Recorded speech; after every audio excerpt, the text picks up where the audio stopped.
kasta joogtina soo caawisaan canuga yar ay u soo caawisaan gabar Soomaaliyeed oo walaashin waxba aan haysanin baanahay canuga yar maxal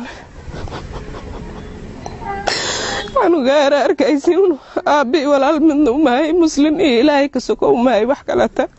Xaliimo Cabdi Cali waxay la ilmeynaysaa tiiraanyada uu ku reebay xanuunka gabadheeda Ruweyde Maxamed oo ah sanadiye 2 bilood jir la dhibaatoonaysa xanuun haleela iyada oo jirta 4 bilood Xaliimo oo hadda ku sugan xerada xagar dheer ee qaxootiga Dhadhaab waxay ka timi dhulka miyiga ah ee degmada Faafi ee gobolka Waqooyi Bari Kenya waxay deegaanka ay ka timi uga soo tagtay 3 caruur agoon ah oo ay dhashay xeryaha Dhadhaab waxay u soo aaday bal inay wuxuun daryeel caafimaad u hesho gabadheeda yar oo ah agoon aanay haynin cid ku daryeesha waxaan ka imaaday baadiyo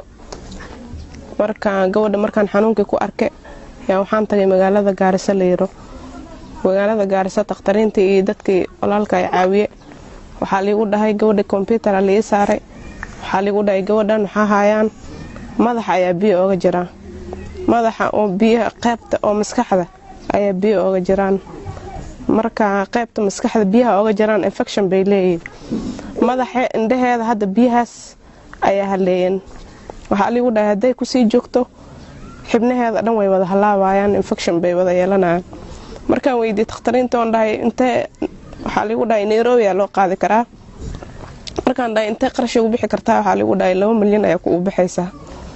waxaan imaaday Gaarisa meel kastaan tagay waxay caawiyeen way xarayaa qaxootiga imaaday xarayaa qaxootiga waxa la igu dhahay meel kastaan maray hay'ada meel kasto waxa la igu dhahay kaar ma qabtaa kaar ma qabaan ku dhahay kaar ma qabtita marka waxa la lagu ma caawin karo Xaliimo oo wajigeeda laga dheehan karo dhibaatada uu ku reebay xanuunka gabadheeda waxay sugay xarayaa qaxootiga waxa la igu dhahay meel kastaan maray hay'ada meel kasto waxa la igu dhahay kaar ma qabtaa kaar ma qabaan ku dhahay kaar ma qabtita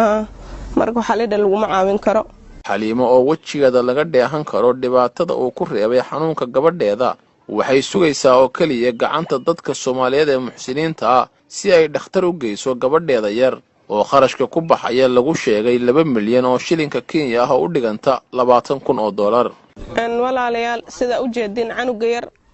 inta hadda xirayaa qaxootiga aan imaada canuga xanuunkiisu uu sii kordhaa madaxeeda sida u jeedaan dhacaan buu hadda bilaabay inuu dadalacamo oo dhacaan u keeno yaa hadda qaxootiga intaan imaada ku soo kordhismadeen marka waxaan iga barayaa muslimiin meel kasto joogtiin inay soo caawisaan canuga yar ay ugu fiirsaan marka canuga sayto dib badan baan kala haystaan asaga waa canug iska jifo waa canugan caanihiisa xataa u heli karin ma bixi karo ma soo shaqeyn karo waa saas aan dhafto haysan oo adeerkaysaan aan dhafto ugu haystaa marka waxaan rabaa walaalayaal oo muslimiin meel kasta joogtiin inay soo caawisaan canuga yar ay u soo caawisaan gabar Soomaaliyeed oo walaashin waxba aan haysanin baanahay canuga yar maxal canuga yar arkaysiin aabi walaal midna uma muslim ilaahay ka soo uma wax kalata Sheekh Muqtaar Subaan oo kamid ah culimada xiriyaha qaxootiga ayaa dadka Soomaaliyeed ee khayrka jecel ka codsaday in gacan walaalnimo loo fidiyo Xaliimo Cabdi iyo gabadheeda yar ee agoonta ah ee xanuunsan ظروف baa ka muuqata gabadhi iska daa inay isbitaal geysatay waxay cuntan uma hayso waxay cabsi shacaano uma hayso meelay seexiso uma hayso cid ay ulad carartana ma haysto canuga yar ay ugu fiirsaan marka canuga sayto dib badan baan kala haystaan asaga waa canug iska jifo waa canugan caanihiisa xataa u heli karin ma bixi karo ma soo shaqeyn karo waa saas aan dhafto haysan oo adeerkaysaan aan dhafto ugu haystaa marka waxaan rabaa walaalayaal oo muslimiin meel kasta joogtiin inay soo caawisaan canuga yar ay u soo caawisaan gabar Soomaaliyeed oo walaashin waxba aan haysanin baanahay canuga yar maxal canuga yar arkaysiin aabi walaal midna uma muslim ilaahay ka soo uma wax kalata Sheekh Muqtaar Subaan oo kamid ah culimada xiriyaha qaxootiga ayaa dadka Soomaaliyeed ee khayrka jecel ka codsaday in gacan walaalnimo loo fidiyo Xaliimo Cabdi iyo gabadheeda yar ee agoonta ah ee xanuunsan ظروف baa ka muuqata gabadhi